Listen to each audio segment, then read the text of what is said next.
Джуд Беллингем 12 матчқа шеттетілуі мүмкін. Ал бір турда 10 матчта испаниялық төрешілер 6 қызыл қағаз көрсеткен. Жалпы Ла Лигада не болып жатыр? Джуд Беллингемнің әрі қарай жағдайы не болмақ? Ендеше біз бүгінгі шығарылымызды Испания футболына арнаймыз. Ал дәл қазір сіз каналға тіркеліп, лайктарыңызды баса кетіңіздер. Ал мен бастаймын. Достар, Ерспорт арнасындағы барлық шығарылым фондағы достарымыздың көмегімен жүргізілуде. Олар дәл қазір керемет құлаққап AirPods ойнатып жатыр. Оғаны ұтып алу үшін комментарийде бекітілген сілтемеге өтіңіздер және өз сыйлықтарыңызға ие болыңыздар. Жаңа ғана Барселона Райо Вальеканоны жеңді. Есеп 1-0. Левандовский пенальти. Бұл матчта да төрешілер тағы да хейттің астында қалды. Өйткені пенальти әділ болмады деп те жатыр және Райо Вальеканоның голын есепке алмады дегенде ақпараттар бар. Ойынды көрсеңіздер, өз пікірлеріңізді комментарийге жаза кетіңіздер. Бұл жолы мен Барселонаның Ла Лигада бірінші орынға шығып кеткенін айта кетейін. Қазір енді турнир кестесінде Реал мен ұпайлары тең. 51 ұпайдан екі командада да, бірақ қосымша көрсеткіш бойынша Барса алда. Барсаның бірінші орында тұрғанына әңгімем жоқ. Бұл жерде мен төрешілерге байланысты. Бір турда өзі 10 матч, соның 10 матчта 6 қызыл қағаз деген не масқара бұл? Яғни Реал Соседаттың 2 ойыншысы қолып кетті. Алаңнан Бетиспен ойында және 3-0 Бетис жеңді. Одан кейін басқа 4 матчта бір-бір қызыл қағаздан. Оның ішінде Реал Мадрид бар. Енді мына жерде мына мәселе. Тек қана бұл жерде Реалдың фанаттары емес, Реалдың басшылығы емес. Мысалы Реал Соседаттың бапкері де төрешілерді қатты сынады. Өтте ақымақ төрешілер деп айтты. Өйткені бір матчта 2 қызыл қағаз көрсету деген дұрыс емес нәрсе. Яғни енді болады қызыл қағаз көрсету, бірақ по факту емес. Яғни қазір төрешілердің басшысын ауыстыру, төрешілерді жұмысын қадағалау сияқты жұмыстар Испания Ла Лигасында жүргізілейін деп отыр. Өйткені шынымен де бұл бірінші рет емес. Енді көпшілікті шулатқан Реалдың жағдайы, яғни Джуд Беллингемнің. Реал Мадрид командасының мысалы өткенде Валенсиямен ойынында Винисиус Джуниор алаңынан қуылып кетті. Мына жолы Осасунаға қарсы ойында Джуд Беллингем алаңынан қуылып кетті. Жалпы неге өшігіп алған деген сұрақ қойылады. Неге Реал Мадридке төрешілер бір ерегісіп алған. Бірақ мынанда түсінуіміз керек, Реалдың қарсыластарына да төрешілер қызыл қағаз көрсетіп келді соңғы турларда. Бірақ мына жолы Джуд Беллингемге неге жаза ауыр болайын деп тұр. Яғни Джуд Беллингем Осасунаға қарсы кездесуде қызыл қағаз алып кетті. Ол жерде не деді? Вот міне мәселе. Неге? Джуд Беллингем мен төреші арасында мынандай әңгіме болды. Яғни төреші бұл жерде айыптау болса, біздің пайдамызға пенальти беруге керек едіңіз дейді. Сосын төреші айтады, аузыңды жап дейді ғой, короче. Ал содан кейін Джуд айтады, мен сізге құрмет көрсетіп сөйлеп тұрмын. Fuck off дейді. Яғни fuck off деген сөз, мынау испанша no me jodas деп айтқан. Яғни no me jodas деген испан тілінен аударғанда менің басымды ауыртпа немесе маған тиіспе деген мағынаны береді екен. Бұл сөздер көбінесе реніш немесе ашулануды білдірген кезде қолданылады, бірақ кейде әзіл ретінде де айтылуы мүмкін. Осы үшін Беллингем қызыл қағаз алып кетті. Яғни осы мәселеге байланысты Анчелотти дейді. Төреші ағылшынша түсінбейтін секілді дейді. Себебі Джуд төрешіге fuck off деп айтты дейді. Яғни fuck you емес, fuck you деген енді кетна ол. Мына жерде оны испан тіліне аударсам мүлдем басқаша мағына береді дейді. Fuck off деп айтқан дейді. Енді Беллингем де мен fuck off деп айтты. Мен төрешіге мүлдем осыған дейін оскорбление болмаған, мен оларға қатты сөйлемегем, менің арам ойым болған жоқ деген сияқты төреші мүлдем мен дұрыс түсінген жоқ. Испания футбол федерациясы осын қарайтын шығар, маған ондай ұзақ дисквалификация бермеу керек деп айтып жатыр.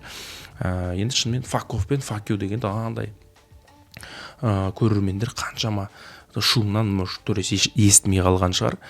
Енді Джудқа кемінде 4 немесе 12 матч алаңға шықпай қалуы әбден мүмкін. Оны алдағы уақытта ескеретін болады. Енді осы жерде мынадай қызық жағдай бар. Мануэль Монтерро осы Осасунамен болған ойында төрелік етті.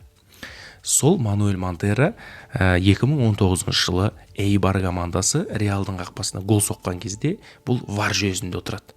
Кабинкада. Сонда Эйбар гол соққан кезде қасындағыларға бестакеш дейді ғой. Братан, бестакеш дейді.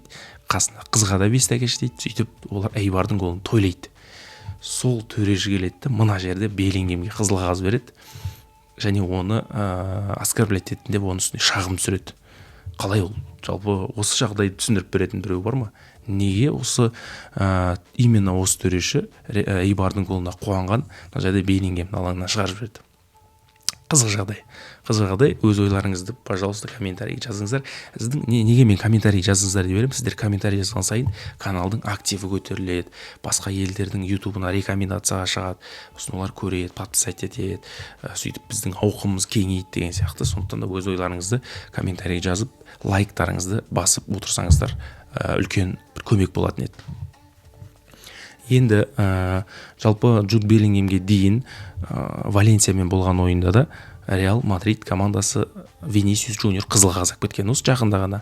Ол кезде қақпашымен қақтығыс, Винисиустың басында қақпашы өзі итеріп жіберді. Сосын Винисиус қызуғанды ол да итерді. Сөйтіп жанжал болып кетті де қақпашыға түк те істеген жоқ, ал Винисиусты алаңнан шығарып жіберді. Бұл да төрешілердің бір күмән тудыратын әрекеті. Негізінде. Мысалы, Эспаньолмен болған ойында Эспаньол ойыншы Карлос Ромеро Мбаппені құлатады кәдімгі. Допқа ойнамайды ол кезде құлатады, бірақ оған төреші сары қағаз береді. Яғни Ромеро ойыннан кейін мойындап тұр, мен Мбаппені басқаша тоқтата алмаймын. Мбаппені қатты жүріп бара жатты да мен шалуым керек болды, сол үшін шалдым деп кәдімгі ағынан жарылды, ол бейшара айтты.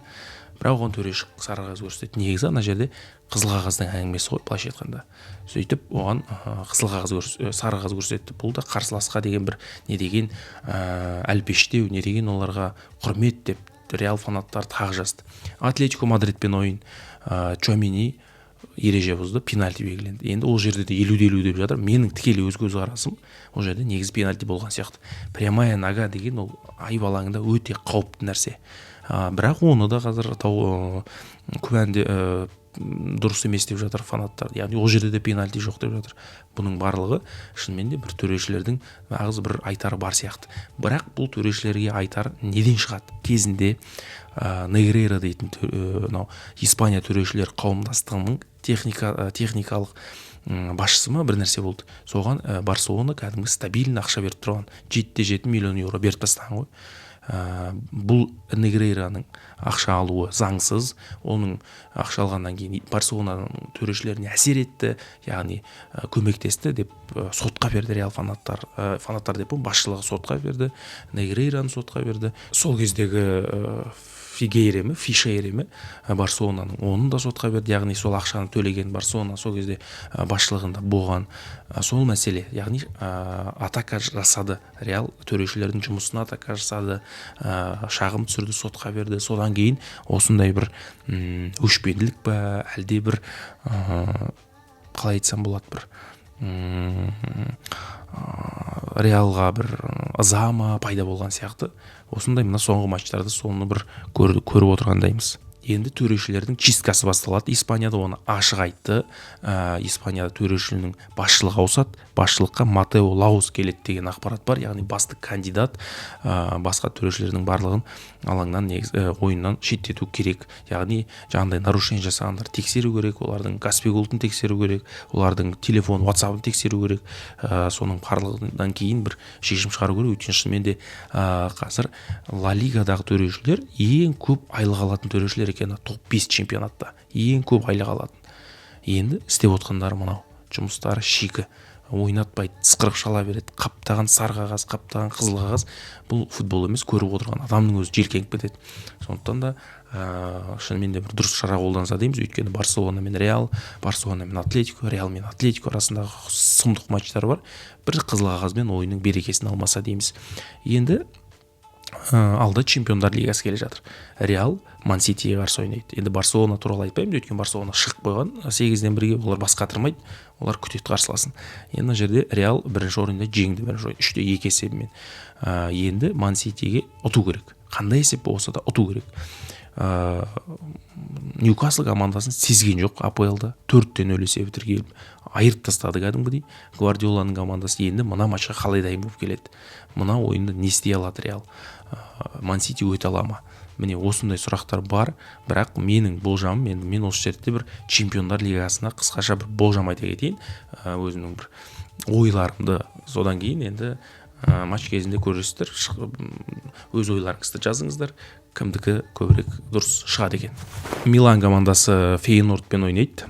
Бұл жерде Милан командасы өз қақпасынан гол жібермей ұтады деп ойлаймын.